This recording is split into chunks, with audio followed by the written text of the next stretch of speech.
तो स्टूडेंट्स कैसे हैं आप सब लोग। इंडियन इकोनॉमिक डेवलपमेंट में एक चैप्टर है इकोनॉमिक रिफॉर्म्स, या आप इसे कह लो एलपीजी या न्यू इकोनॉमिक पॉलिसी। इस चैप्टर का वेटेज एग्जामिनेशन में क्लास लगभग 3 to 5 मार्क्स का है। तो पूरा का पूरा chapter A to Z concept के साथ अच्छे से कवर करेंगे। तो आप एंड तक देखना वीडियो क्लास, पूरा का पूरा वन शॉट में कंप्लीट चैप्टर अच्छे से आपका रिवीजन हो जाएगा। न्यू इकोनॉमिक पॉलिसी यानी कि इकोनॉमिक रिफॉर्म्स आया 1991। आप क्लास मंथ याद रखना, भले ही डेट नहीं। जुलाई 1991 में क्लास इंडिया में इकोनॉमिक रिफॉर्म्स आया, यानी कि हमारी सरकार ने न्यू इकोनॉमिक पॉलिसी लॉन्च कर दी। अगर मैं 1991 से पहले की बात करूं तो 1950 से लगभग 1990 तक सरकार सारी चीजें अपने अंडर रखती थी। एक पैराडाइम शिफ्ट हुआ 1991 में। सरकार की जो पुरानी सोच थी, सरकार की जो पुरानी विचारधारा थी, सरकार ने वो चेंज कर दी क्लास, और जो भी ओल्ड रूल रेगुलेशन थे उसको पूरी तरीके से खत्म कर दिए क्लास, और नए रूल, नए लिबरल पॉलिसी, नई क्लास ग्लोबलाइजेशन, प्राइवेटाइजेशन, लिबरलाइजेशन को लॉन्च किया, जिसकी वजह से क्लास इंडिया की हालात जो है वो काफ़ी बेहतर हो गए। अगर आपको ना पता हो मैं बता दूं, 1991 से पहले इंडिया के हालात ना बहुत खराब थे।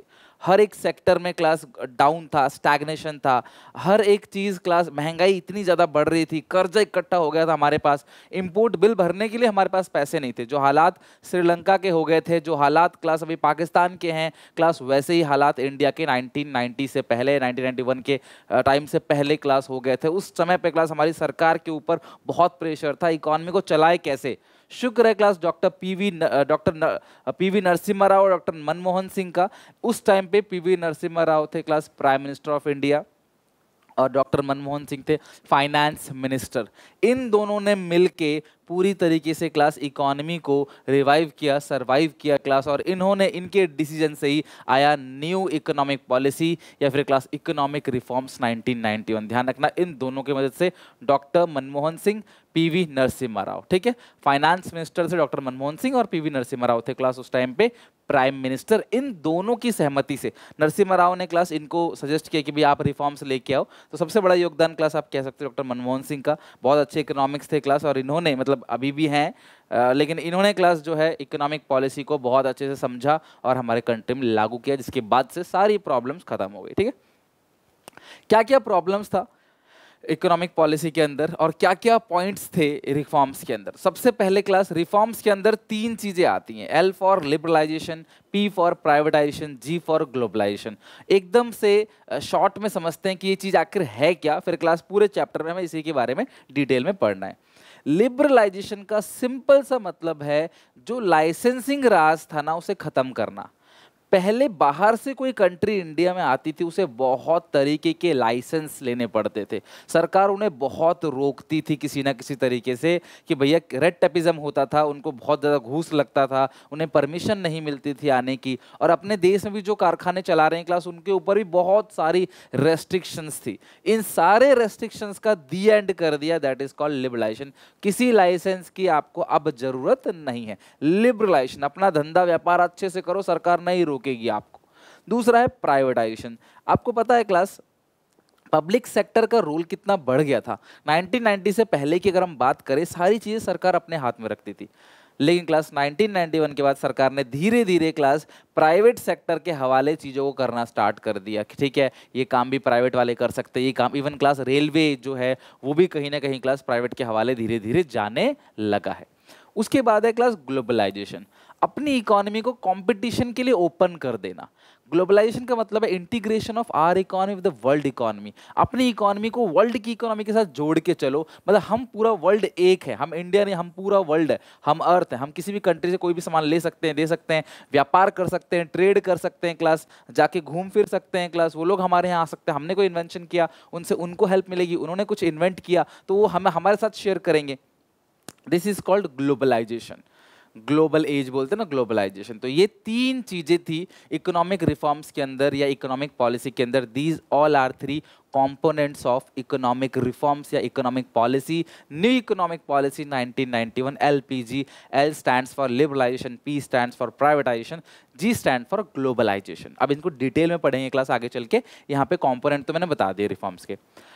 सबसे बड़ी चीज ये है क्लास कि रीजंस क्या थे, क्यों ऐसा हुआ कि हमसे, देखो अभी रिफॉर्म्स की बात करें ना तो चाइना हमसे पहले रिफॉर्म्स ले आया था अपनी कंट्री के अंदर, पाकिस्तान भी हमसे पहले रिफॉर्म्स ले आया था। मतलब हर रिफॉर्म लाने में चाइना पाकिस्तान के अगर कंपैरिजन में बात करें तो रिफॉर्म्स लाने में हम सबसे पीछे रह गए, बिकॉज हमारी कंट्री सही चल रही थी। लेकिन जब सर देखो ये रिफॉर्म्स बहुत बड़ा डिसीजन है और इसके अंदर क्या क्या डिसीजन लिया गया वो सब इस चैप्टर में पढ़ने वाले हैं। तो ये बहुत बड़े डिसीजन है, सरकार को भी सोच समझ के ये डिसीजंस लेने पड़ते हैं कि इसका पॉजिटिव इम्पैक्ट भी हो सकता है, इसका नेगेटिव इम्पैक्ट भी हो सकता है। मतलब इकोनॉमी सर्वाइव कर जाएगी या और ज़्यादा गड्ढे में चली जाएगी। ठीक है, रिफॉर्म्स लाने के सबसे पहला रीजन है राइज इन प्राइसेस। महंगाई 16%, लगभग 16% तक बढ़ गई थी महंगाई 6% से। आप इमेजिन कर सकते हो 6-7% से महंगाई 16% तक, इतनी ज़्यादा महंगाई बढ़ गई थी, गरीब लोग जो वो चीज़ों को अफोर्ड नहीं कर पा रहे थे, जिसकी वजह से क्लास रिफॉर्म लाने की जरूरत पड़ी। Rise in price, inflationary pressure था, हाइपर इन्फ्लेशन कह सकते हो, बहुत ज़्यादा महंगाई, चीज़ें छोटी छोटी चीज़ें भी बहुत महंगे दाम में मिल रही थी। आरबीआई नोट प्रिंट कर रहा था, जिसकी वजह से क्लास मनी सप्लाई बढ़ रहा है, मनी सप्लाई बढ़ेगा तो हर चीज का रेट बढ़ेगा, लोग डिमांड ज्यादा करेंगे, जिसकी वजह से महंगाई बढ़ जाएगी और गरीब लोग क्लास उसको अफोर्ड नहीं कर पाएंगे। समझ रहे हो। Second is rise in fiscal deficit. हमारे ऊपर कर्जा बहुत ज्यादा हो गया था, इतना कर्जा हमारे ऊपर हो गया था कि हमारी टोटल एक्सपेंडिचर साल भर का अगर 100 रुपए है तो उसमें से 36 रुपए 36 रुपीज हम सिर्फ इंटरेस्ट की पेमेंट कर रहे थे। Poor performance of public sector, 40 साल सरकार ने चीजों को अपने अंडर रखा। इंडस्ट्रियल पॉलिसी रेजोल्यूशन 1956 के अकॉर्डिंग सरकार ने मेजर इंडस्ट्रीज को अपने पास रखा, लेकिन क्लास कुछ इंडस्ट्रीज को छोड़ दिया जाए तो बाकी सब का जो परफॉर्मेंस था वो बिलो एवरेज था। यानी सरकार ने 40 साल बिताए लेकिन देश का डेवलपमेंट अच्छे से नहीं कर पाई। Deficit in balance of payment, balance of payment मतलब एक्सपोर्ट माइनस इंपोर्ट। हम एक्सपोर्ट अगर 100 कर रहे थे तो इंपोर्ट 150 कर रहे थे, जिसकी वजह से हमारा बैलेंस ऑफ पेमेंट का जो बैलेंस था वो नेगेटिव चला जा रहा था। इसको बोलते हैं deficit in balance of payment, यानी बीओपी हमारा नेगेटिव हो गया था। आपने पढ़ा भी होगा balance of payment macro economics में, हमारा जो बैलेंस ऑफ पेमेंट है वो नेगेटिव हो गया था, इतनी बुरी हालात हो गई थी। ठीक है, अभी जो -50 है इसकी पेमेंट करने के लिए क्या करेंगे, हम लोग डॉलर बाहर से उधार लेंगे। हमारे पास फॉरेन एक्सचेंज रिजर्व का भंडार कम हो गया था, हमारे पास लगभग 2 वीक्स का मतलब कि पेमेंट करने के लिए भी हमारे पास क्लास फॉरेन करेंसी नहीं थी, जिसकी वजह से क्लास सरकार को गोल्ड रिजर्व्स को बेचना पड़ा। इतने बुरे हालात हो गए थे कि 14 डेज का बिल पे करने के लिए भी, नेक्स्ट 14 डेज का बिल पे करने के लिए भी हमारे पास पैसा नहीं था। क्यों, हम $100 का सामान इंपोर्ट कर रहे हैं, एक्सपोर्ट कर रहे हैं, हमारे हाथ में $100 है, इंपोर्ट कर रहे हैं $150 का, तो ये 100 चला गया, 50 और कहाँ से आएगा। तो अपने रिजर्व में से निकालेंगे, भंडार में से निकालेंगे, गुल्लक तोड़ के पैसे निकालेंगे। जब रिजर्व में से पैसा निकाल रहे हैं तो रिजर्व खत्म हो गया था लगभग हमारा, fall in foreign exchange reserve. Her country अपने पास फॉरेन करेंसी का भंडार रखती है ताकि वो बाहर से चीज़ों को, नेसेसिटीज ऑफ लाइफ को इंपोर्ट कर सके। अगर वही खत्म हो जाएगा तो हमारे यहाँ क्रूड ऑयल आना बंद हो जाएगा, पेट्रोलियम आना बंद हो जाएगा, ट्रांसपोर्टेशन सिस्टम ठप पड़ जाएगा, हमारे घर तक अनाज नहीं पहुंचेगा, लोग काम करने ऑफिस तक नहीं जा पाएंगे, बड़ी दिक्कत हो जाएगी। तो इसीलिए क्लास हमारे पास रिजर्व इकट्ठा होना जरूरी है।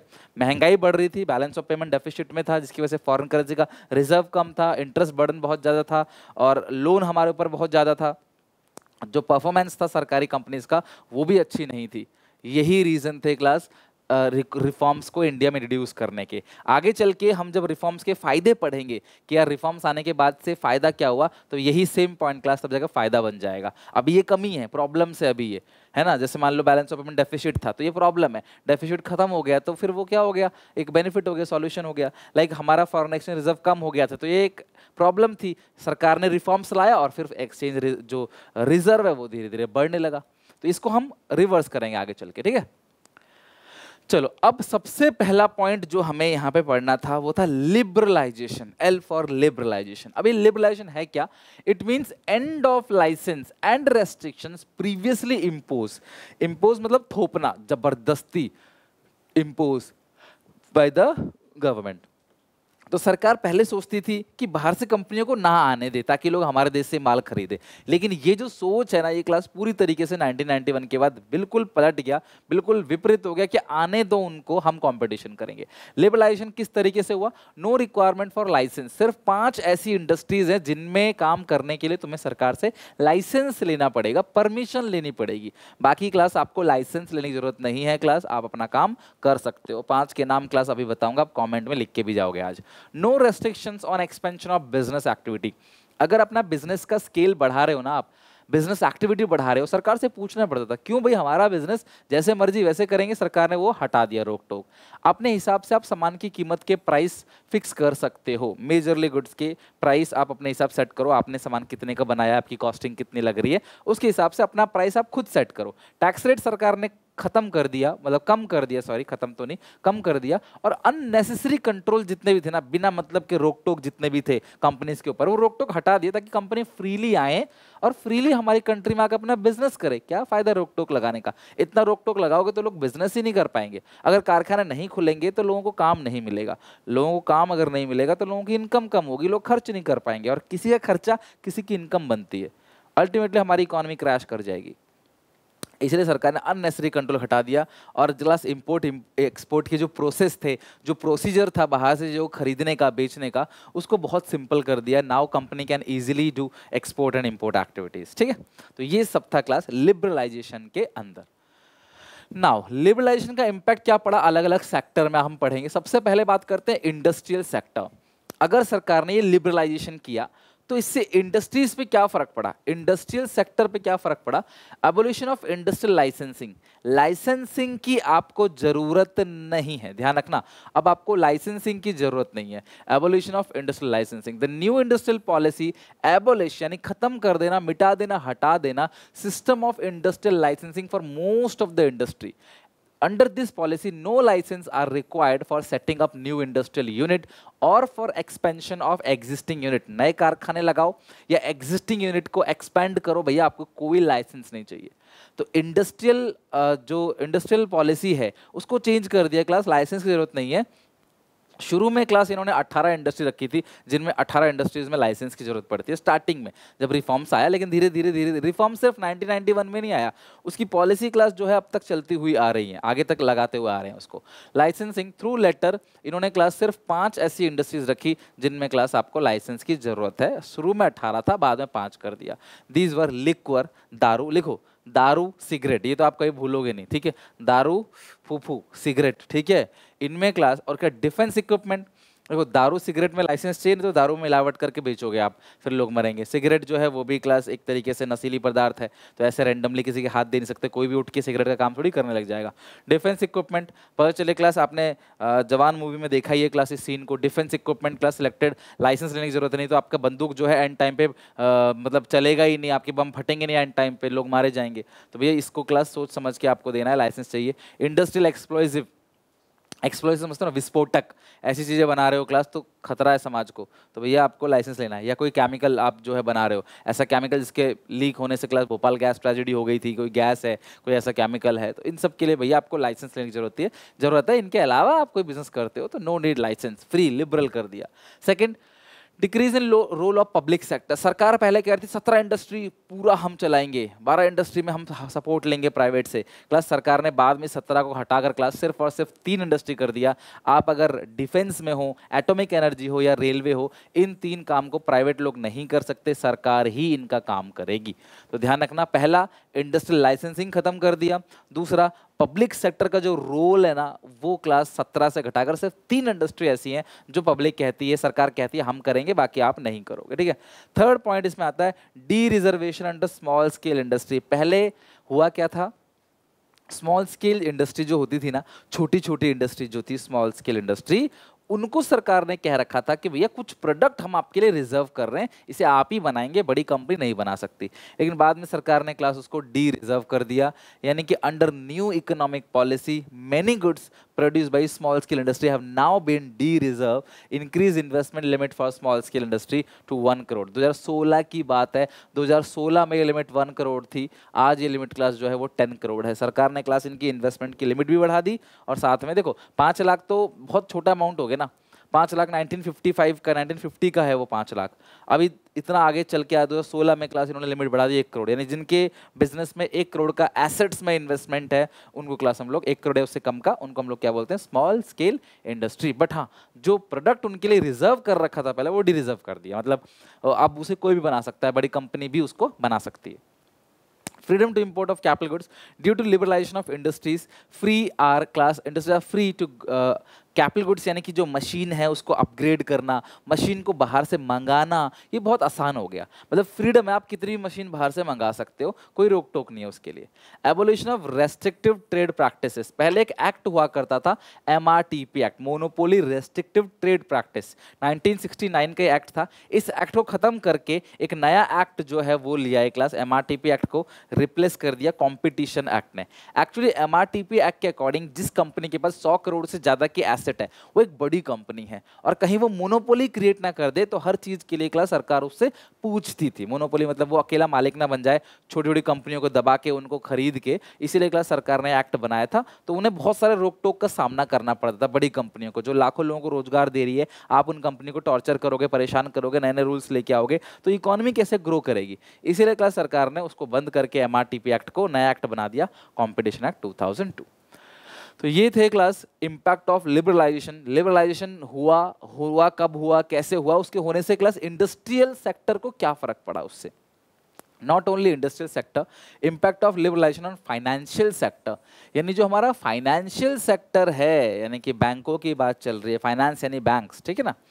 तो उस फाइनेंशियल सेक्टर को लिबरलाइजेशन से क्या फर्क पड़ा, यानी जब लिबरलाइजेशन हुआ तो उससे फाइनेंशियल सेक्टर के 3 पॉइंट है। सबसे पहला, change in role of RBI, reserve bank of India का रोल चेंज हो गया। रिजर्व बैंक ऑफ इंडिया अभी तक जो था वो कंट्रोलर था, वो सिर्फ बैंकों पे कंट्रोल करता था, उनको देखता था नियम कानून सही से फॉलो कर रहे हैं कि नहीं कर रहे। बाद में क्लास RBI बन गया facilitator.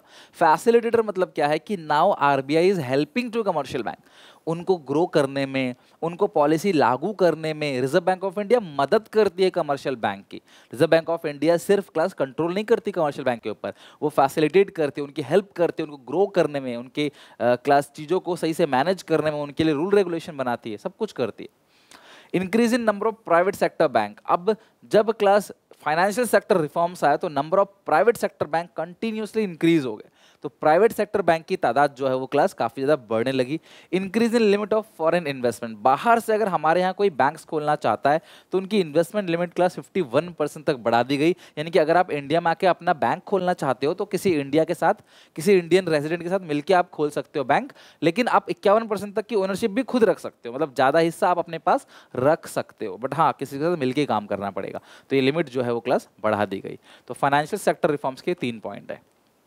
Foreign exchange reforms, foreign exchange reforms में इन्होंने सिर्फ 2 काम किया। पहला, फ्लेक्सिबल एक्सचेंज रेट को अच्छे से अडॉप्ट कर लिया, यानी कि डिमांड सप्लाई के बेसिस पे अब एक्सचेंज रेट डिसाइड किया जाता है। साथ में जो सबसे इंपॉर्टेंट पॉइंट है वो है डीवैल्यूएशन। मैंने आपको फॉरेन एक्सचेंज रेट में पढ़ाया भी था। डीवैल्यूएशन ऑफ करेंसी का मतलब क्या है, अपनी कंट्री की करेंसी की वैल्यू को गिरा दो, सस्ता कर दो अपनी करेंसी की वैल्यू, ताकि लोग बाहर से आए और हमारे यहाँ से ज़्यादा सामान खरीद के ले जाएं, क्योंकि हमारी करेंसी सस्ती है। अब सोचो अमेरिका वाले $1 लेके आते हैं इंडिया में, और $1 में वो समझ लो 2 बर्गर खा के जा सकते हैं, वही मैकडी के $1 में 2 बर्गर खा के जा सकते हैं, सोचो। और हम लोग वहाँ पे जाते हैं तो हमें क्लास मतलब 100-150 रुपये में कहीं एक जाके बर्गर मिलेगा। तो वो लोग यहाँ से ज़्यादा सामान खरीद सकते हैं, हमारी करेंसी अगर सस्ती है तो वो हमारे यहाँ से ज़्यादा सामान खरीदेंगे तो हमारा एक्सपोर्ट बढ़ेगा। ध्यान सुनना, वो लोग हमारे यहाँ से ज़्यादा सामान खरीदेंगे तो हमारा एक्सपोर्ट बढ़ेगा, एक्सपोर्ट बढ़ेगा तो फॉरेन करेंसी आएगी, एक्सपोर्ट बढ़ेगा तो प्रॉफिट मिलेगा, एक्सपोर्ट बढ़ेगा तो रोजगार मिलेगा। तो ये सारी प्रॉब्लम हमारी कंट्री में थी, उसको सॉल्व करने के लिए सरकार ने फाइनली डिसाइड किया डीवैल्यूएशन ऑफ डोमेस्टिक करेंसी। 18 से 19% तक हमारी करेंसी को डीवैल्यू कर दिया, और एक्सचेंज रेट जो है ये भारी हो गया, देखो तभी ये नीचे आ गया ना, ये हल्का हो गया तो ऊपर चला गया। तो डीवैल्यूएशन कर दिया क्लास, यानी कि रुपीज़ की इंपोर्टेंस को जो है वो कहीं ना कहीं इन्होंने कम कर दिया, और डीवैल्यूएशन करने की वजह से क्लास हमारा एक्सपोर्ट बढ़ने लगा, हमारे पास फॉरेन करेंसी की जो कमी थी वो पूर्ति होने लगी। ये था फॉरेन एक्सचेंज रिफॉर्म्स के अंदर। एक रिफॉर्म और लेके आई क्लास, ये टैक्स रिफॉर्म्स। ये सारे रिफॉर्म्स थे, टैक्स रिफॉर्म इज लास्ट जो टैक्स रिफॉर्म लेके आई। इन्होंने क्या किया, डायरेक्ट और इनडायरेक्ट टैक्सेस में रिफॉर्म लेके आए। रिफॉर्म्स कैसे लाए, रैशनलाइजेशन ऑफ डायरेक्ट टैक्सेस, जो डायरेक्ट टैक्सेस बहुत ज्यादा थे ना उसको कटौती किया, आप देख रहे हो टैक्स की कटौती करी।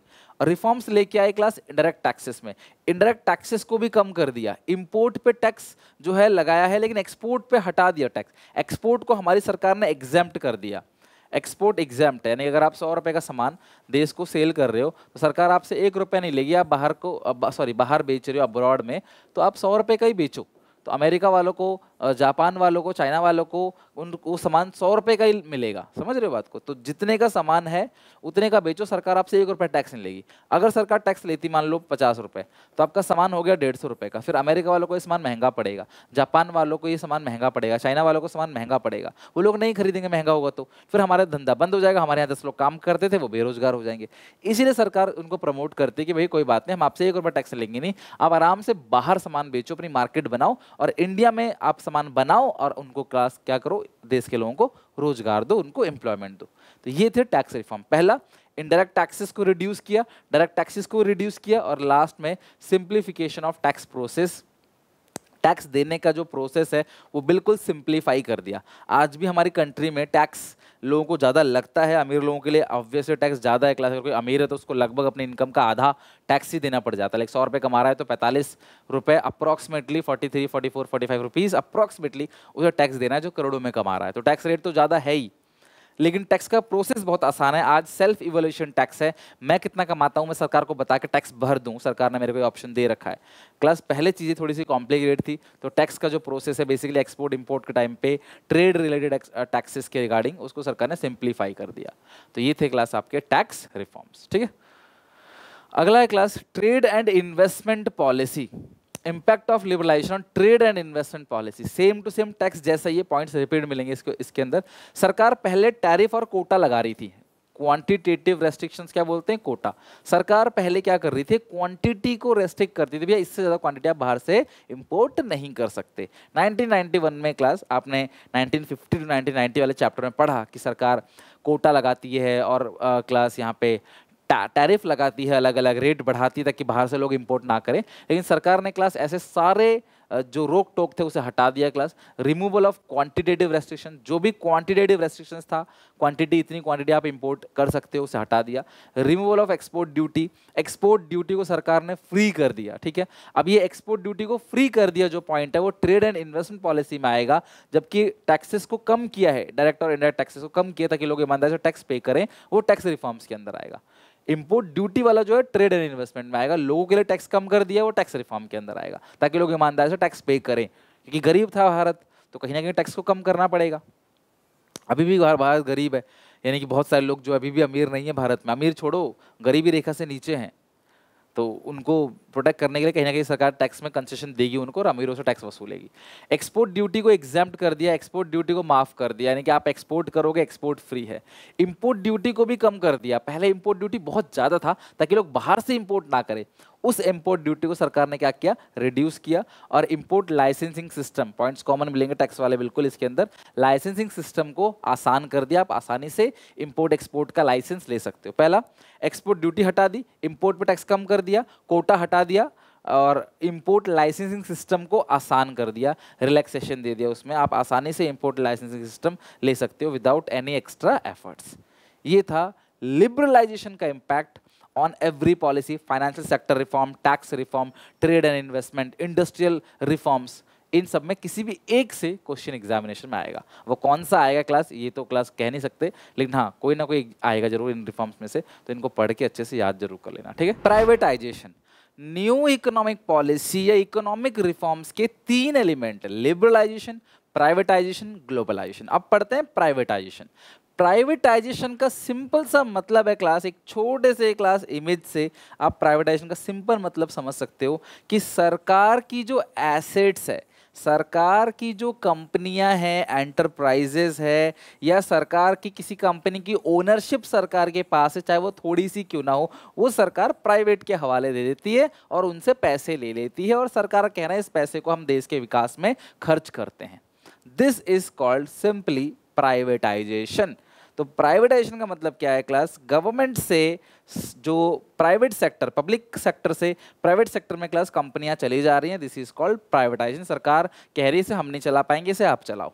इसके अपने प्रोज और कॉन्स हैं क्लास, सबके अपने अपने व्यूज हो सकते हैं, बट इसका मतलब क्या है समझते हैं। Privatisation means giving greater role to the private sector and reducing the role of public sector. अब आप में से अगर आप बताना चाहते हो कि प्राइवेटाइजेशन अच्छा है बुरा है कुछ पॉइंट्स के अंदर, तो प्लीज कमेंट में जरूर मेंशन करना, आपका दिमाग खुलेगा कि एग्जैक्टली अगर हम लोग हर एक कंपनी को प्राइवेट के हवाले करते चले जाएंगे तो एक दिन ऐसा आएगा हमारी इकोनॉमी कैपिटलिज्म बन जाएगा, गरीबों की कोई जगह नहीं होगी, बिकॉज प्राइवेट का मेन मोटो क्या है, प्रॉफिट अर्निंग है, प्रॉफिट कमाना है, ठीक है।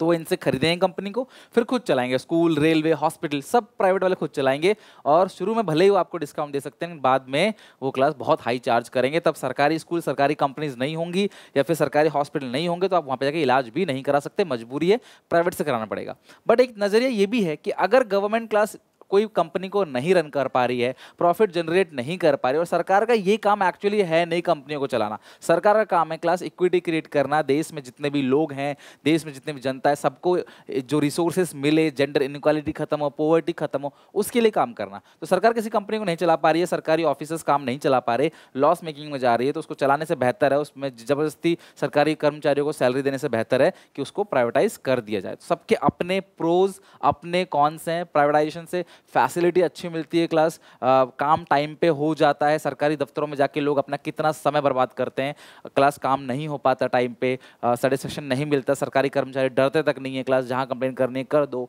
उनको कोई डर नहीं है उनकी जॉब खोने का। कई जगह तो क्लास सरकारी कर्मचारियों ने खुद भी किसी को हायर कर रखा है अपनी जॉब करने के लिए।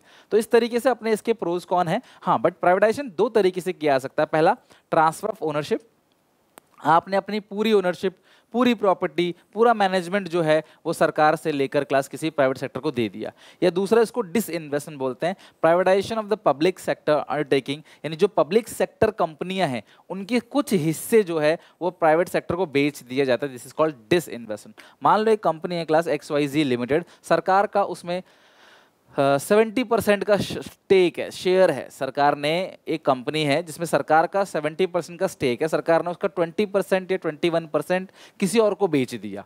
This is called simply privatisation में डिसइन्वेस्टमेंट है, तो प्राइवेटाइजेशन ही, लेकिन इसको डिसइन्वेस्टमेंट बोलते हैं।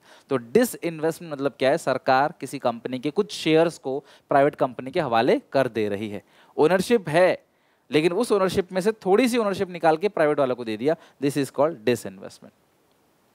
Central public sector enterprise in India, ये एक छोटा सा पॉइंट है, यहाँ से कोई MCQ ना जनरेट हो जाए इसलिए करा रहा हूँ।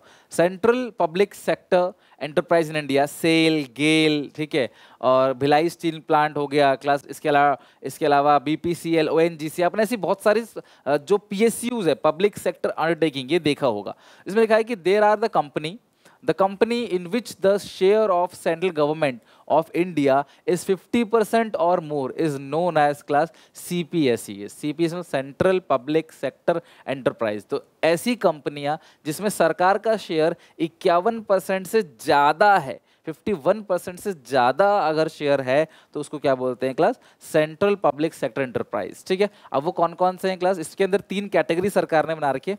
महारत्न जिसके अंदर 11 कंपनीज आती हैं, नवरत्न के अंदर 13 और मिनी रत्न के अंदर 73। इनके नाम नहीं याद करने बट फिर भी पढ़ाने के लिए बता देता हूँ क्लास। महारत्न के अंदर 11 कंपनी आती हैं जिसके अंदर पावर फाइनेंस कॉर्पोरेशन भी हाल फिलहाल में ही कुछ ईयर्स में ही इंक्लूड किया गया है। पहले वो नवरत्न के अंदर था लेकिन एक कैटेगरी इंक्रीज हो गई इसकी, वो महारत्न में चला गया। मतलब सबकी कैटेगरी है, आप इतना बिजनेस करते हो, इतनी सेल्स है, इतनी एसेट्स हैं, तो आप इसके अंदर आओगे, इससे ज़्यादा है तो इसके अंदर आओगे, कुछ इस तरीके से।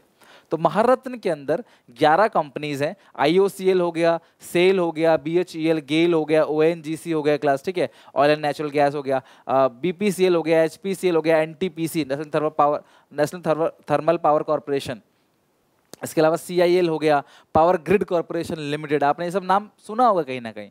तो ये सारी कंपनी महारत्न के अंदर आती हैं। नवरत्न के अंदर 13 कंपनी आती हैं, पहले पावर फाइनेंस कॉर्पोरेशन था लेकिन क्लास वो हटा दिया, अब वो महारत्न में चला गया। अब मिनी रत्न में 73 कंपनीज आती हैं और ये सारी कंपनी में क्लास सरकार का जो स्टेक है वो 51% से ज़्यादा है या 51% है और मोर, 51 या मोर, इसलिए इसे सेंट्रल पब्लिक सेक्टर एंटरप्राइज भी कहा जाता है। Third is globalisation. सिंपली आप देख सकते हो क्लास कि देश, मतलब कि 2 अलग अलग हिस्सों में, पूरे वर्ल्ड के 2 अलग अलग हिस्सों में लोग रहते हैं, तो इनके बीच का जो ये बैरियर है इसे खत्म करना, इसको जोड़ देना, इसी को कहते हैं क्लास ग्लोबलाइजेशन। इकोनॉमी, हमारी इकोनॉमी अलग अलग इकोनॉमी से मिले, उनसे लेन देन करें, हम लोग कोई भी चीज़ बाहर से खरीद सकते हैं, बेच सकते हैं, कहीं भी सेटल हो सकते हैं, कहीं भी जा सकते हैं, फ्रीली मूव कर सकते हैं, गुड्स का भी और इंसानों का भी, यही तो ग्लोबलाइजेशन है। ट्रेड बैरियर जो है ना किसी भी कंट्री के बीच नहीं होना चाहिए। तुम्हारी हमसे दुश्मनी है ठीक है, पर तुम हमको पेट्रोल देने से मना नहीं कर सकते, तुम हमको क्रूड ऑयल देने से मना नहीं कर सकते, हम तुम्हें मसाले देने से मना नहीं कर सकते, हम तुम्हें एल्युमिनियम देने से मना नहीं कर सकते, हम तुम्हें मना नहीं कर सकते कि हमारे यहाँ कारखाना मत खोलो आके।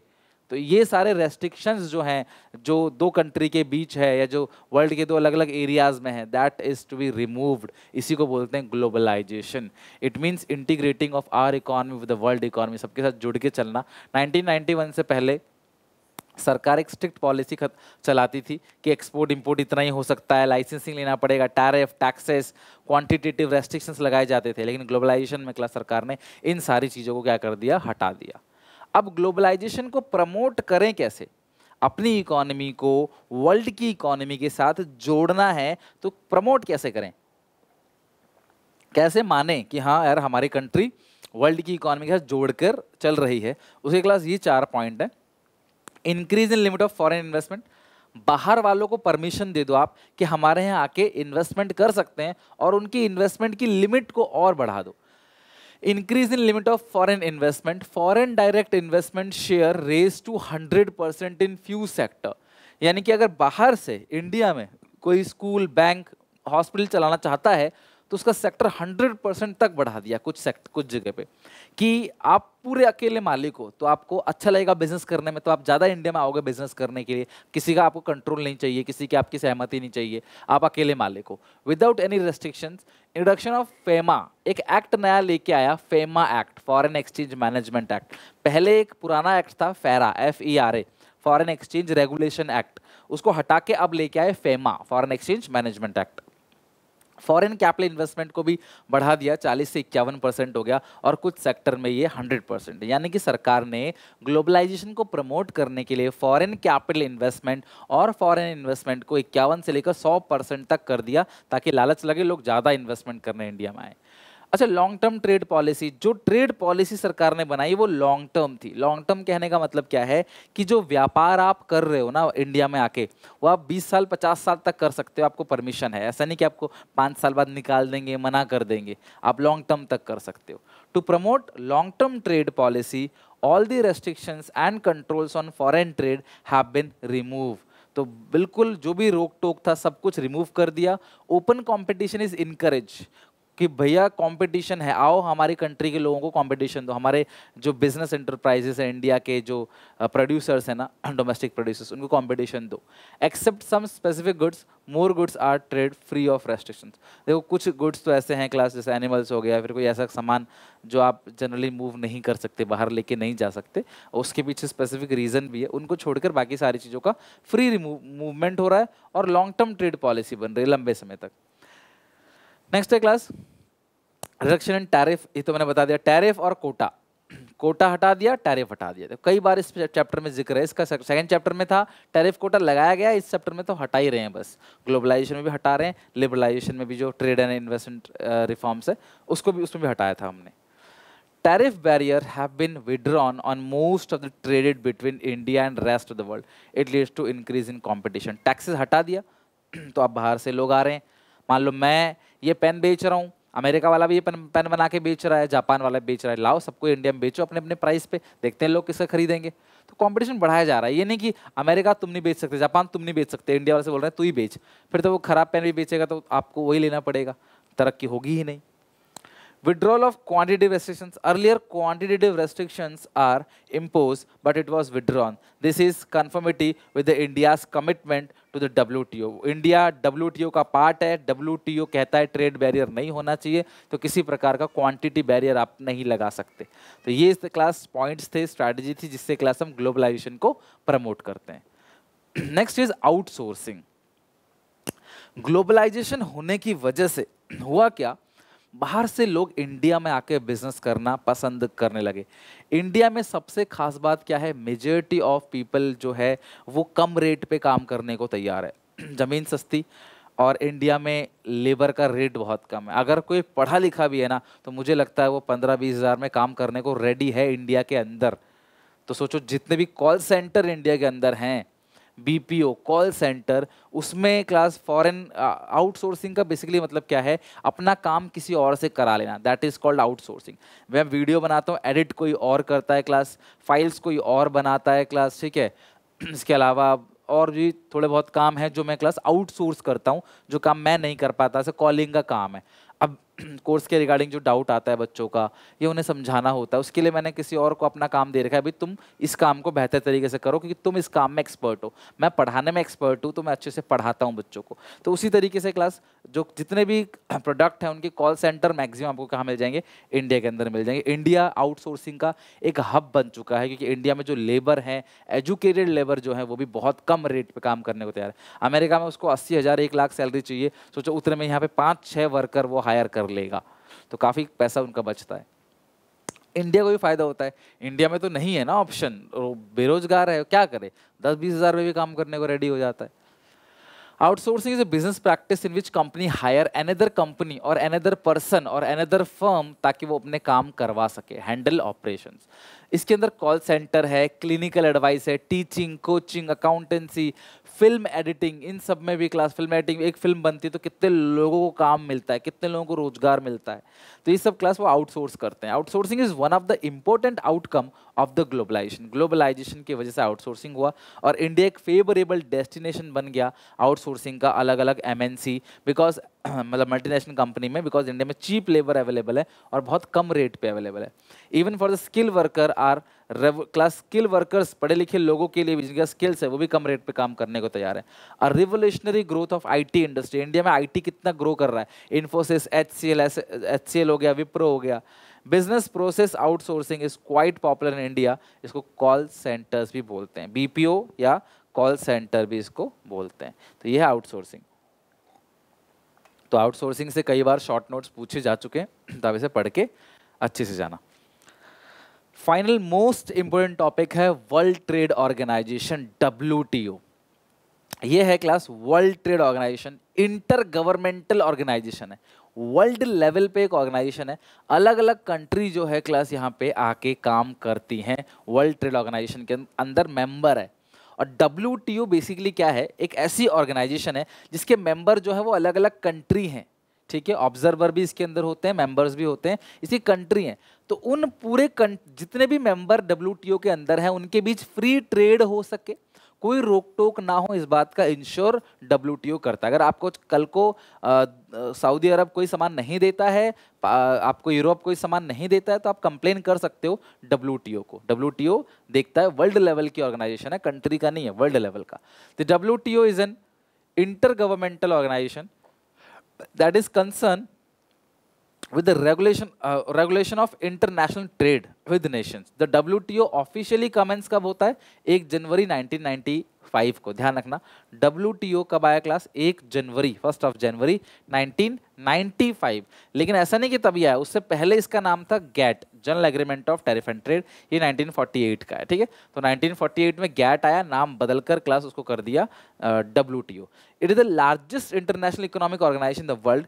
इस हेडक्वार्टर जिनेवा में, इसका हेडक्वार्टर जिनेवा स्विट्जरलैंड में है। और कितने मेंबर हैं क्लास यहाँ पे, 164 member countries of WTO and all the member are required to abide by the law and policy framed by WTO। तो WTO ने जितने भी रूल रेगुलेशन बना रखे हैं ट्रेड के रिगार्डिंग, उन्हें क्लास इसके अंदर जितने मेंबर हैं सबको फॉलो करना पड़ेगा। तो WTO agreements cover trade goods as well as services to facilitate international trade। WTO international trade को प्रमोट करने के लिए रूल रेगुलेशन बनाता है और हर कंट्री को, हर मेंबर कंट्री को फॉलो करना पड़ेगा। अगर आप WTO को मेंबर हो तो भैया आपको ये फॉलो करना पड़ेगा, इट्स मैंडेटरी। WTO करता क्या है, तो ये इंटरनेशनल ट्रेड को हेल्प करता है, कहीं ना कहीं टैरिफ और नॉन टैरिफ बैरियर को हटाता है कि कोई कंट्री आपस में कोई बैरियर ना बनाए, ट्रेड बैरियर ना बनाए। तो ये क्लास इन सबको क्या करता है, बांधे रखता है कंट्रीज को। इंडिया भी इसका मेंबर है कि कोई ट्रेड बैरियर ना हो, कोई टैरिफ, नॉन टैरिफ, किसी प्रकार का कोई रोक टोक कोई कंट्री एक्सपोर्ट इंपोर्ट में ना लगाए। To implement rules and provision related trade policy, जो भी ट्रेड पॉलिसी के अंदर रूल्स रेगुलेशन, जो WTO के रूल रेगुलेशन बनाए हैं WTO ने, उसको सब फॉलो करे, इम्प्लीमेंट करे WTO उसको, ये उसका काम है। रिसोर्सेज का, वर्ल्ड के रिसोर्सेज का, मतलब रिसोर्सेज तुम्हारी हैं लेकिन तुम उसे वेस्ट नहीं कर सकते। इस बात को भी इंश्योर WTO करेगा। ये कोई कंट्री कहना चाहेगा कि हम बर्बाद होना चाहते हैं, हम अपने रिसोर्सेज को वेस्ट करेंगे और हम लोग पॉल्यूशन करेंगे, हमारी मर्जी, नहीं कर सकता क्लास। आपको अगर वर्ल्ड में रह रहे हो ना तो क्लास वर्ल्ड को आप, अगर आप खुद, इंडिया खुद को पॉल्यूट करेगा तो भैया आसपास के नेशन भी तो पॉल्यूट होंगे।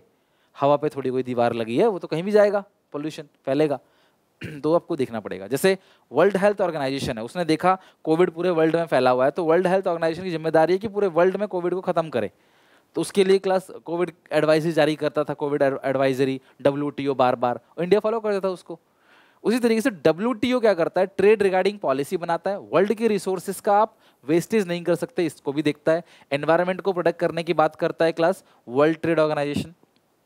इवन एक फ्रेमवर्क बनाता है जिससे कोई भी डिस्प्यूट अगर होता है, इसके अंदर 164 मेंबर हैं, अगर किसी मेंबर में कोई डिस्प्यूट होता है तो डिस्प्यूट सुलझाने के लिए भी क्लास इन्होंने प्रॉपर डिस्प्यूट सेटलमेंट सिस्टम बना रखा है।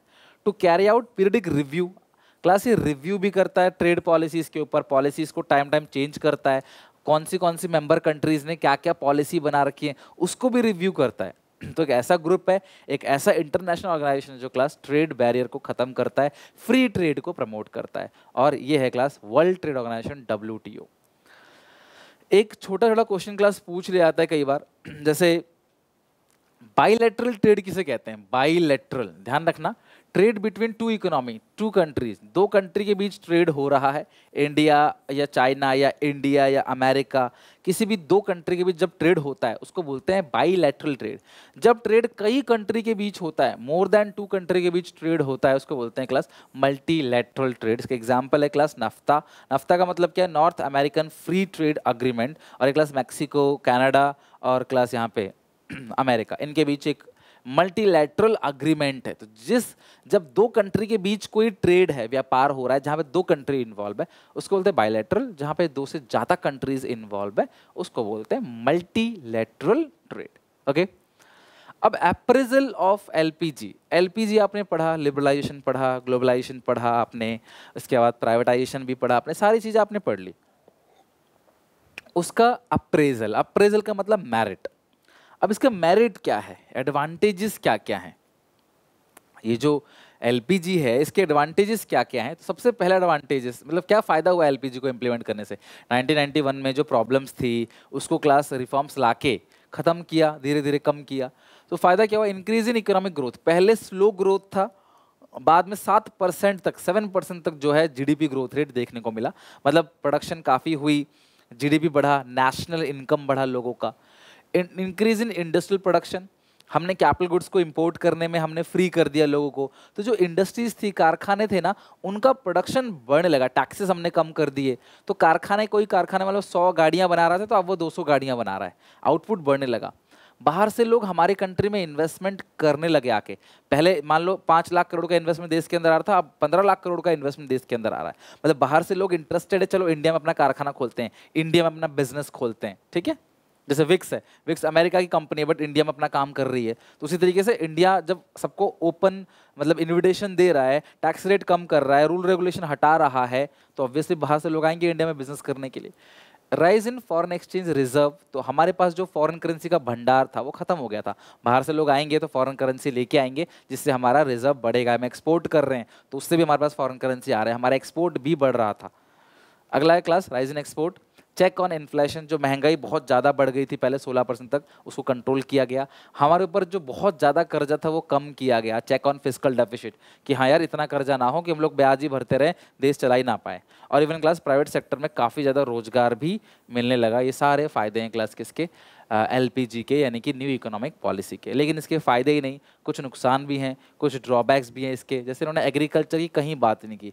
आपने देखा होगा पूरे चैप्टर में हमने कहीं भी एग्रीकल्चर को ग्रोथ करने की बात नहीं की, हमने इंडस्ट्रीज को ग्रोथ करने की बात की, थोड़ी बहुत हमने सर्विस सेक्टर को ग्रो करने के लिए बात किया, लेकिन एग्रीकल्चर के हमने पीछे कोई बात नहीं की। Neglect rural area in growth process, सिर्फ कारखानों को ग्रो करने में काम किया, एरिया वाइज ग्रो करने के लिए काम नहीं किया। आज भी अर्बन एरिया में आपको 100 फैक्ट्री मिल जाएगी, बट रूरल एरिया में आपको इक्का दुक्का फैक्ट्री मिलेंगी। तो रूरल एरिया को ग्रोथ करने की बात ही नहीं की। रूरल एरिया को इन्होंने, जो ग्रामीण क्षेत्र है उसको इन्होंने क्लास नेगलेक्ट किया।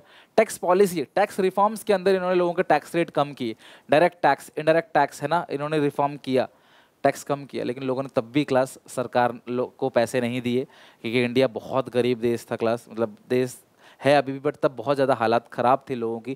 तो टैक्स रेट सरकार ने कम किया, सरकार का रेवेन्यू कम हुआ, सरकार की कमाई कम हुई, लेकिन क्लास उससे लोगों ने ईमानदारी से टैक्स पे तब भी नहीं किया।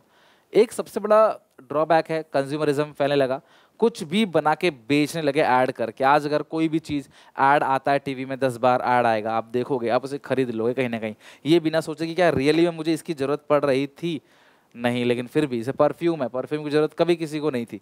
मुझे नहीं लगता कि इंसानों से बदबू आती है। कोई इंसान अगर जा रहा है, वो भले ही 4 दिन नहीं नहाएगा तब भी उससे बदबू नहीं आएगी। लेकिन लोग कहते हैं कि परफ्यूम है, परफ्यूम लगाने से सब अट्रैक्ट होते हैं, परफ्यूम लगाने से आप कूल बन जाते हो, स्मार्ट बन जाते हो। ऐड आता है टीवी में, ऐसा दिखाया जाता है और आप खरीद लेते हो कहीं ना कहीं। तो वही चीज़ है क्लास, कंज्यूमरिज्म, मतलब जो प्रोडक्ट की डुबिशियस गुड्स है, जिनकी ज़रूरत ही नहीं है, आप उनको भी कहीं ना कहीं बेच रहे हो। जैसे साबुन है, अलग अलग सोप है, या फिर क्रीम है, सुबह उठ के क्रीम अलग है, रात को सोने से पहले क्रीम अलग है, नहाने जा रहे हो स्विमिंग पूल में तो क्रीम अलग है, धूप में जा रहे हो तो सनस्क्रीम है। अलग अलग टाइप की चीज़ों को बना के चीज़ों को कहीं ना कहीं बेचना किसी ना किसी तरीके से, कि अब इस चीज़ के लिए ये हो गया। जैसे कहीं चोट लग गया तो इसके निशान को भरने के लिए भी एक क्रीम अलग से आता है। तो इस तरीके से कुछ भी बना के, मतलब जिस चीज़ की रियली में बहुत ज़्यादा ज़रूरत नहीं है इंसान को, और वो इंसान वो भी खरीद रहा है, तो इसको बोलते हैं स्प्रेड ऑफ कंज्यूमरिज्म। अगला है अनबैलेंस ग्रोथ। हमारी इकोनॉमी चलती है 3 सेक्टर से, अलग अलग सेक्टर से, ठीक है, प्राइमरी, सेकेंडरी, टर्चरी। इन्होंने सेकेंडरी टर्चरी की बात की, एग्रीकल्चर की बात ही नहीं की। भैया एग्रीकल्चर होगा ही नहीं तो इनपुट आएगा ही नहीं, रॉ मटेरियल आएगा ही नहीं, तो इंडस्ट्री में करोगे क्या आप? भाई इंडस्ट्री, कारखाने के अंदर जितनी भी चीज़ें बन रही हैं, कहीं ना कहीं क्लास वो कहीं ऊपर से थोड़ी आया आसमान से, वो नेचर नहीं दिया है हमें। तो जब आप एग्रीकल्चर ही नहीं करोगे, प्राइमरी चीज़ें करोगे ही नहीं, एग्रीकल्चर, माइनिंग, ये सब चीज़ें नहीं, एग्रीकल्चर के अंदर खेती बाड़ी या अनाज उगाना, कुछ भी, वेजिटेबल है, फ्रूट्स है, अब इस पे फोकस नहीं कर रहे, तो सेकेंडरी टर्शियरी सेक्टर भी एक दिन आकर ठप पड़ जाएगा। जब एग्रीकल्चर ही नहीं हो रहा तो आप प्रोसेस किसका करोगे और किसको घर घर तक पहुंचाओगे? तो ये अनबैलेंस ग्रोथ है, ये डीमेरिट था एलपीजी पॉलिसी का। 8 नवंबर 2016 से जितने भी 500 के और 1000 के नोट थे पूरी की पूरी कंट्री में, even class outside the country, उन सारे नोट को क्लास लीगल टेंडर से बाहर कर दिया। जब मोदी जी ने यह अनाउंसमेंट किया, पूरा भारत हिल गया। 86% करेंसी सर्कुलेशन था इन नोटों का, 500 और 1000 के नोट का भारत में। मेजॉरिटी लोग जेब में 500 और 1000 का नोट रखते थे, 1000 का कम, 500 का सबसे ज्यादा, क्योंकि 500 से छोटा नोट था क्लास 100 का नोट, देन 50 का, फिर 20 रुपए का, 10 रुपए का। तो जब ये अनाउंसमेंट हुई 8 नवंबर 2016 से 500 और 1000 के नोट मतलब कि लीगल टेंडर नहीं रहेंगे, तो सिर्फ कुछ घंटों का समय मिला क्लास लोगों को, पैसों को क्लास कुछ खरीदारी करने के लिए। और जैसे ये खबर आग की तरह पूरी कंट्री में फैल गया क्लास, तो किसी ने भी 500 और 1000 का नोट लोगों से एक्सेप्ट करना बंद कर दिया। लोगों को सिर्फ एक ही ऑप्शन दिया कि आपके पास जितने भी 500 और 1000 का नोट है, इन्हें आप अपने बैंक में जमा कर दो, और बैंक से नए नोट 2000 के आप कलेक्ट कर सकते हो। कुछ दिन बाद फिर 500 का भी कलेक्शन होने लगा। शुरू में लिमिट सिर्फ और सिर्फ क्लास 2000 की ही थी, यानी कि आप कितना ही पैसा बैंक में जमा तो कर सकते हो, बट ले सकते हो आप सिर्फ 2000 रुपए। फिर लिमिट धीरे धीरे धीरे धीरे बढ़ाई गई। लोगों को इतनी प्रॉब्लम होने लगी, बिकॉज किसी के घर में शादी है, किसी का इलाज चल रहा है, किसी को कहीं पेमेंट देनी है, किसी को किराया देना है, किसी को कोई चीज़ खरीदनी है, और क्लास उनके पैसे जो भी थे क्लास वो सब बेकार हो गए।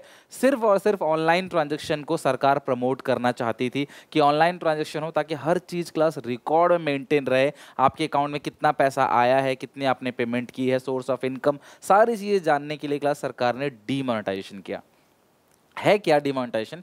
एक ऐसा situation where the central bank of a country withdraw the old currency notes of a certain class denomination, यानी कि 500 और 2000 as an official mode of payment. On 8th November 2016, the government of India announced the demonetization of all 500 and 1000 banknote of the Mahatma Gandhi series. It also announced that issuance of new 500 and 2000 notes, 2000 banknotes in exchange for. तो 500 और 2000 के हजार के note बंद और नए note आए class 2000 और 500 के। अभी सरकार ने किया क्यों, इसके पीछे बहुत सारे रीजन है, लेकिन हुआ क्या, डीमोनेटाइजेशन से काफ़ी सारे आर्टिकल्स में ये कहा गया है कि it is a failure of BJP. ये कहीं ना कहीं क्लास बीजेपी को कुछ खास फायदा नहीं दे पाया, बिकॉज 105 लोगों की जान चली गई पास डिमोनेटाइजेशन के बाद, और क्लास छोटे छोटे कई सारे धंधे बिजनेस बंद हो गए, 15 लाख जॉब चली गई, 500 और 1000 का नोट 86% था और जिसका 99.3% पैसा वापस आ गया। एक्चुअली क्या है कि सरकार का मेन मोटो तो इसके पीछे बहुत अच्छा था कि जो हवाला का पैसा है, जो क्लास टेररिज्म को प्रमोट करता है, नकली नोट जितने भी हैं और ब्लैक मनी जितने लोगों ने इकट्ठा कर रखी है, वो सारे नोट बाहर आ जाएंगे। लेकिन आपको पता है क्लास कि हमारी कंट्री में करप्शन कितना जोरों शोरों से चलता है। जो अमीर लोग थे, जो गरीब लोग थे, वो बेचारे इस तरीके से, ये तब की क्लास कुछ इमेजेस हैं, अपने पैसों को एक्सचेंज कराते हुए क्लास लोगों की लंबी कतारें, कई लोगों की इसमें जान भी चली गई,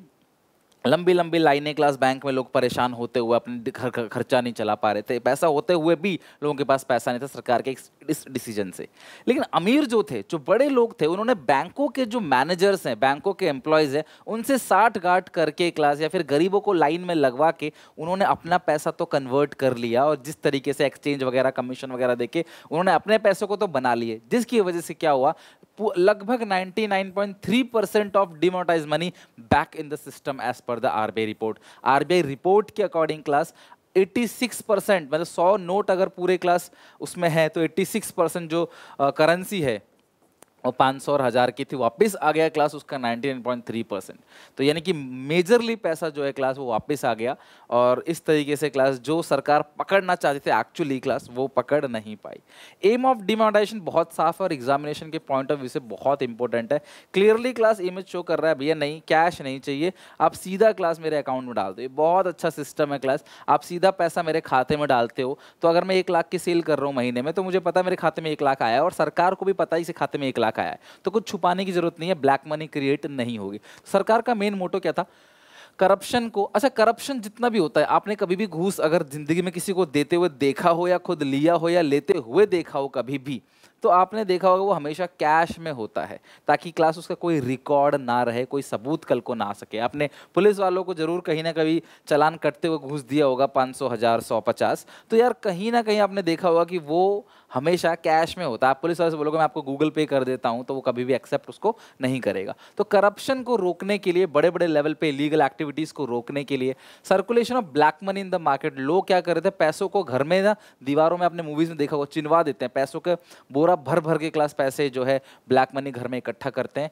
टेरर फंडिंग, जो क्लास आतंकवादियों को जो पैसे दिए जाते हैं क्लास, वो यही पैसे दिए जाते हैं टेरर बढ़ाने के लिए क्लास, यानी कि कहीं ना कहीं कंट्री में मतलब कैजुअलिटी फैलाने के लिए या फिर प्रॉब्लम क्रिएट करने के लिए। या जो लोग टैक्स चोरी करते हैं, टैक्स चोरी कैसे करते हैं, मान लो क्लास मैं ऑनलाइन भी पढ़ाता हूँ और मैं ऑफलाइन भी पढ़ाता हूँ, ठीक है, ऑफलाइन से मेरी फीस आती है 50,000, ऑनलाइन से मेरी फीस आती है 50,000, ठीक है। सरकार को दिखेगा कि मेरी इनकम सिर्फ 50,000 है, क्योंकि ऑफलाइन में जो कैश कलेक्ट करता हूँ मैं, वो तो सरकार को कहीं दिखेगा ही नहीं, बिकॉज वो कैश तो मेरे पास है, सरकार को कैसे पता चलेगा। तो यहाँ से मैं कैश कलेक्ट करता हूँ क्लास, सरकार को नहीं पता चलता। ऑनलाइन मेरे बैंक खाते में पैसा आता है, तो सरकार को पता भी इसके बैंक अकाउंट में 50,000 आए हैं, तो मुझे इस 50,000 पे सरकार को इनकम टैक्स देना है, मुझे इस पर भी देना था बट मैंने दिया नहीं, तो ये जो 50,000 की मेरी इनकम आ गई है, इसको बोलते हैं ब्लैक मनी। ब्लैक मनी को अनअकाउंटेड मनी भी कह सकते हैं, कि ऐसा मनी, ऐसी इनकम जो क्लास आपने सरकार को बताई नहीं पर आपने कमाया है, this is called black money.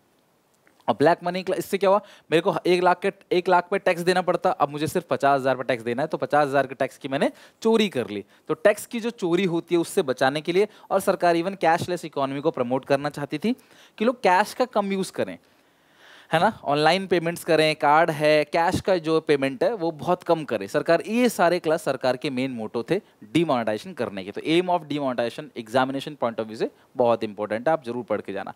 हालांकि बहुत सारी दिक्कतें भी है इसको अडॉप्ट करने के लिए, बट वो हमारे सिलेबस का पार्ट नहीं है, लाइक एजुकेशन, ट्रेनिंग, ये सब चीज़ें भी मैटर करता है।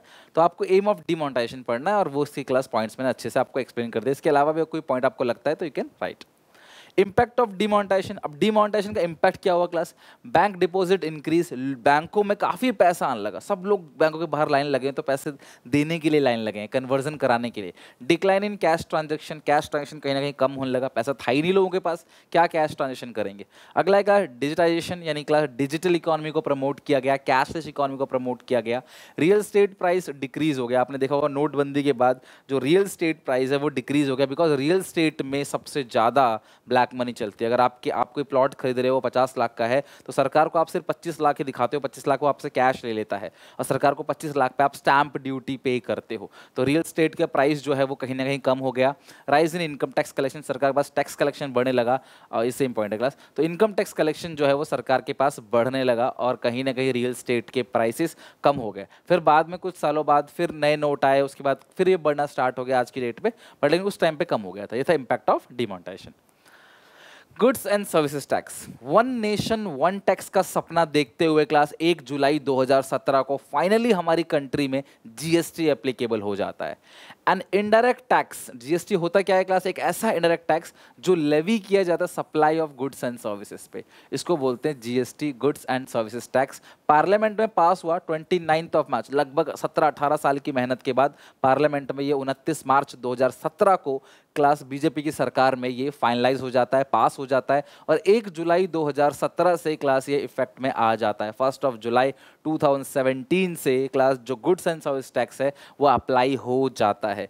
अब जीएसटी के आने से पहले दो तरह के टैक्स होते हैं, डायरेक्ट टैक्स अलग है, उसकी बात नहीं कर रहे। इनडायरेक्ट टैक्स में काफी सारे टैक्स हुआ करते थे, जैसे मान लो क्लास जीएसटी के आने से पहले सेंट्रल सेल्स टैक्स, ठीक है, स्टेट्स के टैक्सेस हो गए, वैट हो गया, वैल्यू एडेड टैक्स हो गया, लोकल एरिया के टैक्सेस हो गए, अलग अलग टैक्स लगाए जाते थे। अब जो इंसान माल खरीद रहा है उसको पता ही नहीं है कि वो कितने अलग अलग टाइप के टैक्सेस दे रहा है, उसको खुद नहीं पता कि भाई कितने परसेंट टैक्स दे रहा हूं मैं। सरकार ने सारे इनडायरेक्ट टैक्स को जोड़ दिया, जोड़ के एक ही टैक्स बना दिया क्लास, जिसका नाम है GST. These all indirect taxes now subsumed under GST. और क्लास जीएसटी का एक मोटो है वन नेशन वन टैक्स, एक ही नेशन है एक ही टैक्स है। बट लेकिन मैं बता दूं क्लास, सारे इनडायरेक्ट टैक्स को जोड़ के जीएसटी बनाया, लेकिन एक चीज जो है वो क्लास नहीं जोड़ा, कस्टम ड्यूटी। ये भी इनडायरेक्ट टैक्स है, लेकिन क्लास इन्होंने इसको जीएसटी के अंदर कवर नहीं किया, बिकॉज कस्टम ड्यूटी है इंपोर्ट ड्यूटी, आप बाहर से इंपोर्ट करते हो तो आपको उस पर टैक्स देना होता है।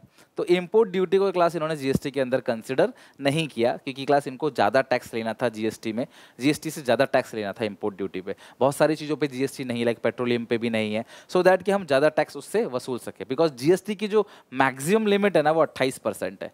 जीएसटी कहता है कि मैक्सिमम जो रेट आएगा जीएसटी का वो 28% है, उससे ज़्यादा टैक्स नहीं हो सकता। बट इंपोर्ट ड्यूटी इससे ज़्यादा है, पेट्रोलियम पे टैक्स इससे ज़्यादा है, जिसकी वजह से क्लास पेट्रोलियम पे जीएसटी नहीं लगता, और कस्टम ड्यूटी जो है वो जीएसटी के अंदर कवर नहीं है, वो आज भी अलग है, कस्टम ड्यूटी अलग है। आपने कभी भी देखा होगा, आप रेस्टोरेंट पे जाते हो, मैकडी हो गया, बर्गर किंग हो गया, पिज़्ज़ा हट हो गया, डोमिनोज हो गया, आप इन जगह जाते हो तो ये लोग 5% का टैक्स लेते हैं। तो रेस्टोरेंट पे क्लास आपको 5% का टैक्स लगेगा। जीएसटी के अलग अलग रेट है, जनरली क्लास जो एसेंशियल कमोडिटीज है उन पे नहीं लगता है जीएसटी, ताकि वो महंगा ना हो, हर किसी को खाने पीने का आइटम क्लास नॉर्मल मिले। अगर वो रॉ है तो ठीक है, अगर वो प्रोसेस हो गया फिर तो उस पर टैक्स लग जाएगा।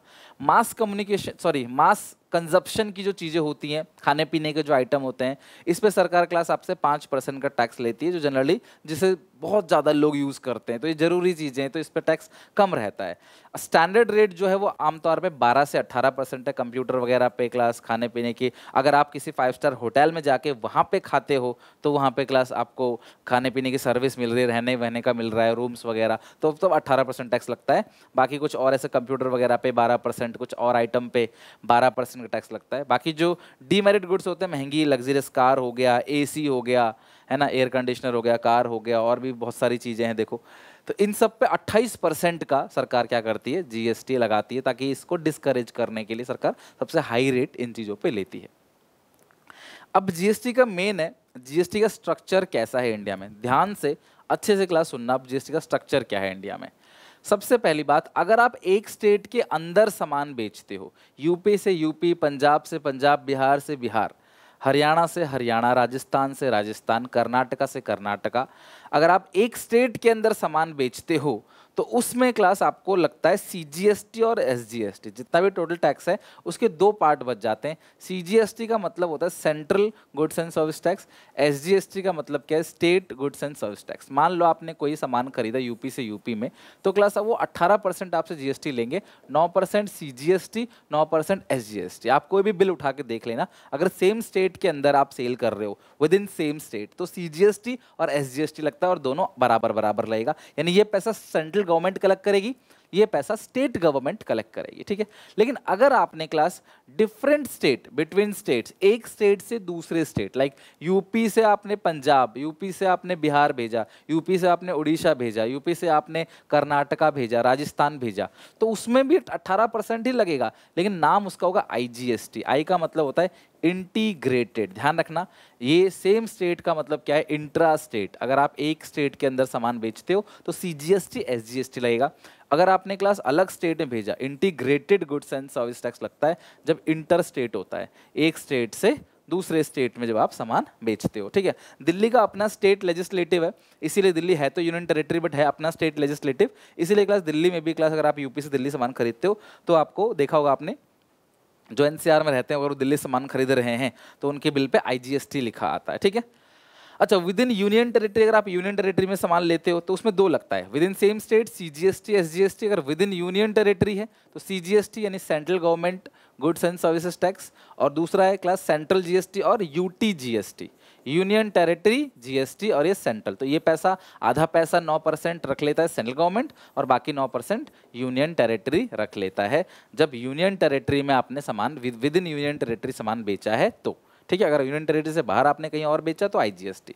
तो ये ध्यान रखना, सेम स्टेट्स के लिए, इंट्रा स्टेट्स के लिए सीजीएसटी एसजीएसटी, इंटर स्टेट के लिए आईजीएसटी, और यूनियन टेरिटरी के लिए सीजीएसटी और एसजीएसटी की जगह, स्टेट तो है नहीं वो, स्टेट की जगह यूनियन टेरिटरी है तो UTGST.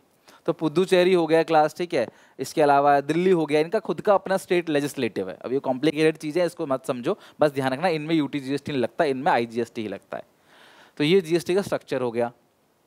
Features of GST, GST के फीचर्स की बात करें, सबसे पहला कॉम्प्रिहेंसिव टैक्स है, सारे टैक्स को जोड़ के एक टैक्स बना दिया तो ये कॉम्प्रिहेंसिव है, आपको कोई प्रॉब्लम नहीं आएगी। आपको ये नहीं पता रहेगा कि अलग अलग कितना लग रहा है, आपको पता है जी अगर 18% लग रहा है जी, टोटल 18% है, इसमें कोई वो नहीं है, छुपा हिडन कुछ भी नहीं है। मल्टी स्टेज, हर स्टेज पे सामान लगता है, टैक्स लगता है। कहने का मतलब क्या है, ए ने परचेज किया 100 रुपए का सामान और मान लो जीएसटी 5% है, तो ये कितने का हो गया क्लास, 105 का। फिर ए ने सेल किया किसको, बी को, 100 का सामान 150 का, फिर इस पे 5% टैक्स लगेगा, कितना क्लास बनेगा, 7.5 रुपीज़ का टैक्स है, ठीक है। 5% टैक्स 7.5, तो ये हो गया 157.5। तो हर स्टेज पे फिर बी सी को बेचेगा तो भी टैक्स लगेगा, तो मल्टी स्टेज है, हर स्टेज पे जो है वो क्लास टैक्स कैलकुलेट किया जाता है। अगला है ये value added tax. Value added tax का मतलब क्या है, जितना भी वैल्यू ऐड होगा उतने पे ही टैक्स दिया जाएगा। कहने का मतलब मैं समझाता हूं तुम्हें, वैल्यू एडेड टैक्स का मतलब क्या होता है। क्लास ये मैं हूं और मैंने मान लो 10,000 का सामान खरीदा, ठीक है, और मुझे आगे किसको बेचना है क्लास, कस्टमर को, राइट। आगे कस्टमर को बेचना है, कस्टमर तो किसी को बेचेगा नहीं, कस्टमर तो अपने लिए उसको यूज कर रहा है। टैक्स मान लो हो गया 18%, तो 10,000 का 18% कितना क्लास बन गया यहाँ पे, 1800। तो मेरे को सामान पड़ा 11,800 का, मैंने आगे बेच दिया कस्टमर को 20,000 में। मान लेते हैं मैंने बेच दिया 20,000, 20 में नहीं 15,000 में मैंने बेच दिया क्लास, 15,000 में मैंने आगे इसी सामान को आगे सेल कर दिया 15,000 में। तो मैं 15,000 में फिर टैक्स भी लूंगा उससे, 15,000 का सामान हो गया, 18% हो गया 2,700 रुपये, तो 17,700। अब सुनना मेरी बात, ग्राहक को देना कितना पड़ा, 17,700। तो मैंने जो जीएसटी कलेक्ट किया है, जीएसटी कलेक्ट जो किया उसको बोलते हैं जीएसटी आउटपुट, कितना है क्लास, 2,700। लेकिन मैं 1,800 ऑलरेडी जीएसटी दे चुका था, उसको बोलते हैं जीएसटी इनपुट। कितना पे कर चुका था, इनपुट का मतलब जो आपने इनपुट खरीदा है, जो रॉ मटेरियल खरीदा है, उस पे आपने जो जीएसटी पे किया है, ठीक है, परचेज पे। तो मुझे सरकार को सिर्फ अब जो है नेट जीएसटी सरकार को 900 ही देना है, मैं सरकार को 2,700 पे नहीं करूंगा। मैंने कस्टमर से 2,700 रिसीव कर लिया, 1,800 मैंने खुद ही पे कर दिया था, वो माइनस करके मैं सरकार को सिर्फ 900 दूंगा। तो अगर देखा जाए 10,000 का सामान था और क्लास बेचा 15,000 में, तो वैल्यू कितना ऐड किया 5,000, तो 5,000 का 18% कितना बनता है क्लास आपका 900। तो आप देखो मैंने सरकार को 900 ही टैक्स पे किया है। तो जो वैल्यू ऐड हुई है उसी वैल्यू ऐड पे ही टैक्स देना है, सरकार को 2 बार टैक्स नहीं देना। अगर मैं सीधे 2700 सरकार को टैक्स दे दूंगा तो ये 2 बार टैक्स हो गया। अगर मैं सरकार को 2700 टैक्स पे कर दूंगा तो वो 2 बार टैक्स हो गया, डबल टैक्सेशन हो गया। इसीलिए क्लास सरकार को मैं सिर्फ 900 दूंगा, यानी कि मेरी जेब से टैक्स 1 रुपए भी नहीं गया। जो मैं सामान खरीद के लेके आया हूं उस पर जो भी मैंने टैक्स लिया पे किया है उसे क्लास माइनस करके जो बाकी मैंने इससे कलेक्ट किया है वो सरकार को पे कर दूंगा, सीधी सीधी बात। यानी कि जीएसटी जो है वो वैल्यू एडेड टैक्स है, जो भी वैल्यू ऐड किया है क्लास उस पर टैक्स लगेगा। डेस्टिनेशन बेस्ड टैक्स है। डेस्टिनेशन बेस का मतलब क्या है कि अगर यूपी से मध्य प्रदेश में मैंने सामान बेचा है, इंदौर में सामान मैंने बेचा है, तो इंदौर की सरकार टैक्स कलेक्ट करेगी। जहां पे डेस्टिनेशन है, जहां पे गुड्स और सर्विसेज यूज की जा रही हैं वहां पे टैक्स लगेगा। तो ये डेस्टिनेशन बेस्ड टैक्स है, ध्यान से, डेस्टिनेशन बेस्ड टैक्स, जहां पर चीजों का यूज किया जा रहा है, गुड्स एंड सर्विसेज का कंजप्शन जहां पे हो रहा है वहां पे टैक्स लगेगा। यूपी से हरियाणा सामान बेच रहे हो तो हरियाणा टैक्स लगाएगी, यूपी नहीं लगाएगी, यूपी गवर्नमेंट नहीं लगाएगी, हरियाणा गवर्नमेंट लगाएगी, ठीक है। और स्टेट अलग अलग है तो आईजीएसटी लगेगा। अब जो integrated goods and service tax है वो सेंट्रल गवर्नमेंट कलेक्ट करती है, लेकिन वो फिर स्टेट और सेंटर आपस में बढ़ जाता है। वो कैसे बांटते हैं क्लास, वो हमारा काम नहीं है, वो सरकार का अपनी पॉलिसी होती है सरकार की, ठीक है। तो ये चीज़ें आप ध्यान रखना। बाकी एक पॉइंट और है इसके अंदर, एडवांटेजेस ऑफ जीएसटी। जो गुड्स एंड सर्विसेज टैक्स है उसका एडवांटेजेस क्या क्या है। सबसे पहले सिंप्लीफिकेशन ऑफ टैक्स प्रोसीजर, अलग अलग तरह के टैक्स नहीं लगते, अलग अलग नाम से एक ही टैक्स है, तो चीज़ें बहुत सिंपल है, आपको आसानी से बिल देख के समझ आ जाएगा जी टोटल टैक्स हमारा इतना है। और सेपरेट दिखाना होता है, सीजीएसटी एसजीएसटी अलग से अमाउंट कैलकुलेट करके पूरा दिखाना होता है बिल पे। आप कोई भी बिल उठा के देख लेना उस पर लिखा होगा अलग से एकदम। अगला है क्लास ट्रांसपेरेंसी, हर चीज़ ट्रांसपेरेंट है, आपको पता है जी इतना टैक्स लग रहा है, वही टोटल है, कैलकुलेशन भी सिंपल हो गया, ट्रांसपेरेंट हो गया। बिजनेस करने में आसान है, आप अपना बिजनेस करते हो तो आपको टैक्स की झंझट नहीं है, सीधे एक ही बार लग रहा है जी टोटल इतना ही लग रहा है, तो आपको सब कुछ पता है, तो बिजनेस करने में आसानी होती है। आप इनके क्लास वेबसाइट से चीज़ों को, टेक्नोलॉजी ड्रिवन है, आप ऑनलाइन कैलकुलेशन कर सकते हो, बिल बना सकते हो, सारी चीज़ें क्लास टेक्नोलॉजी यूज़ करके आसानी से जीएसटी का कैलकुलेशन कर सकते हो। बाहर से जब कंट्री में मतलब कि लोग आते हैं बिजनेस करने के लिए तो उनको लगता है कि यार अलग अलग नाम का टैक्स नहीं है, एक ही टैक्स है। अलग अलग कंट्री में ऑलरेडी जीएसटी चल रहा है और अलग अलग देशों में, और हमने भी जीएसटी को अडॉप्ट किया 2017 में जुलाई में, तो बाहर से इन्वेस्टमेंट ज़्यादा आने लगी। बाहर से उनको लग रहा है यार इस कंट्री का, इंडिया का टैक्स सिस्टम ठीक है, तो और ज़्यादा हमारे यहाँ इन्वेस्ट करते हैं वो लोग। Contributes to economic growth, GST के बाद टैक्स कलेक्शन अचानक से बहुत तेज़ी से बढ़ गया, तो जीएसटी के बाद टैक्स कलेक्शन बढ़ गया जिसकी वजह से क्लास इकोनॉमी ग्रो कर रहा है, और ऑब्वियसली क्लास टैक्स सिस्टम अच्छा हो गया, अलग अलग नाम से टैक्स लगाया नहीं जा रहा, टैक्स कलेक्शन बढ़ रहा है, तो ये हमारी इकोनॉमी को भी कहीं ना कहीं फ़ायदा पहुंचाएगा। तो जीएसटी के advantages examination point of view से बहुत इंपॉर्टेंट है। और इसके साथ थर्ड चैप्टर पूरी तरीके से खत्म हो गया। आई होप क्लास ये तीसरा चैप्टर आप अच्छे से लर्न कर लोगे। इसमें काफ़ी सारी चीज़ें थी और एग्जामिनेशन में 1 से 2 क्वेश्चन आना है इस पूरे चैप्टर से, तो इसको अच्छे से लर्न करके पढ़ के आना। कोई डाउट कोई दिक्कत तो पूछ लेना, तो बताना मुझे कमेंट सेक्शन में कैसा लगा चैप्टर। ये अच्छा लगे तो लाइक और शेयर करना। मिलते हैं नेक्स्ट वीडियो में, till then take care, bye bye.